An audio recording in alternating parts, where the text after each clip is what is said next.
Et salut à tous, c'est Captain et je vous retrouve pour la critique de l'épisode 12 de Flash, qui était donc consacré au vilain Tar Pit. Enfin, consacré, c'est pas vraiment le cas, donc je vous en parlerai un peu plus après le générique. Never forget, I am the fastest man alive. This means war.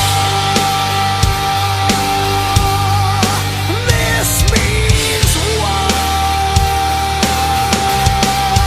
This means war.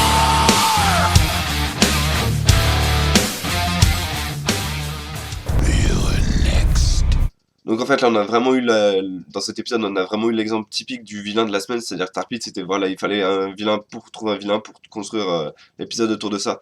Vraiment vilain très faible, on a juste en fait sa vendetta personnelle, la façon dont il est battu et la façon quasiment la plus facile possible. Cisco crée un truc, hop, on lui balance dessus, hop, il est par terre.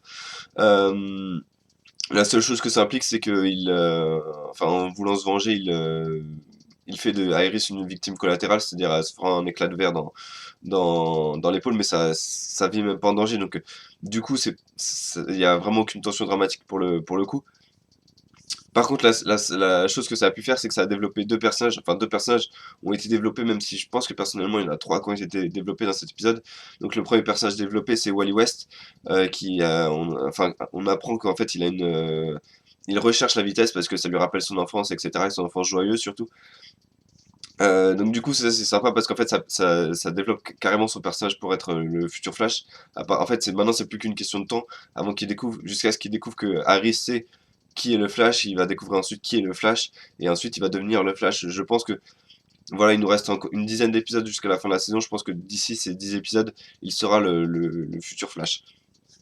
Donc voilà, ce personnage-là a été développé, c'était assez convaincant également la façon dont ça a été développé, parce que, bon voilà, il retrouve, en gros, on a plus le Wally badass, je suis énervé de tout le monde, vous m'énervez parce que vous êtes ma famille, vous comprenez pas, etc., qui je suis, personne peut me comprendre, on n'a plus le Wally adolescent, on passe un peu plus dans le Wally adulte, et ça je vais pas m'en plaindre.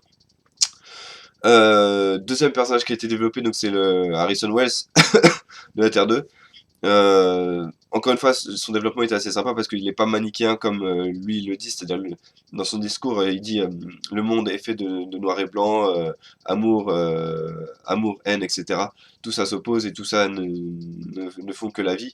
Et au final, c'est tout l'inverse de ce qu'il fait parce qu'en fait, il trahit l'équipe, il trahit Barry en lui volant sa vitesse, mais tout en étant extrêmement déçu de ce développement et même déçu de lui-même en fait. Et c'est ça qui est assez sympa, c'est de voir qu'il se décevait lui-même, mais il n'avait pas d'autre choix que de le faire pour sauver sa fille. Donc il a pris une partie, je crois que c'est 2% de la vitesse de Flash, si j'ai bien compris. Euh, Maintenant, à savoir comment Flash va les récupérer. Et pourquoi j'ai dit tout à l'heure que c'était trois personnages qui étaient développés dans cet épisode et non pas deux. Pour moi, c'est plus Barry qui a été développé vraiment dans cet épisode parce qu'il devient véritablement un super-héros. C'est-à-dire dans l'épisode précédent, on l'a vu battre son pire ennemi pour la première fois, donc Reverse Flash, ce qui est le premier pas pour un super-héros. C'est ça, c'est de battre son Némésis et ensuite il y a d'autres menaces qui arrivent. Là, donc du coup, il a battu son Némésis et il décide en fait de prendre le poids d'un monde sur ses épaules, donc le monde de la Terre 2, et il décide d'y aller.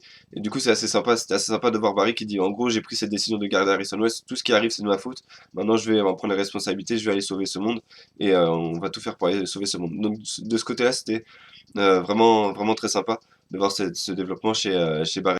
Donc en termes de notes avec à cet épisode, enfin il n'y a pas grand chose d'autre à dire de plus, de toute façon je pense que je vais mettre un 7 sur 10 cet épisode, c'est-à-dire que c'est vraiment un épisode qu'on va...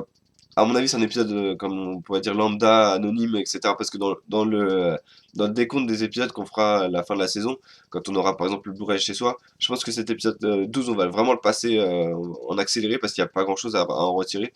Le vilain n'était pas super top, son animation, les effets spéciaux n'étaient pas top non plus.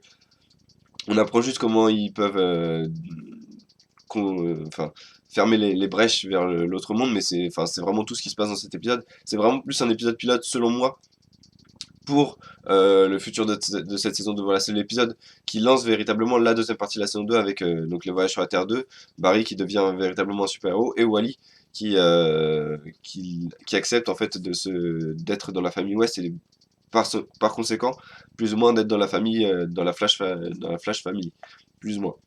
Donc voilà ce que j'en pense, un épisode vraiment juste pilote, pas grand chose à en retirer, mais qui était à mon avis indispensable pour lancer la deuxième partie de la saison, qui arrivera à mon avis dès la semaine prochaine avec le voyage sur la Terre 2 qui s'annonce.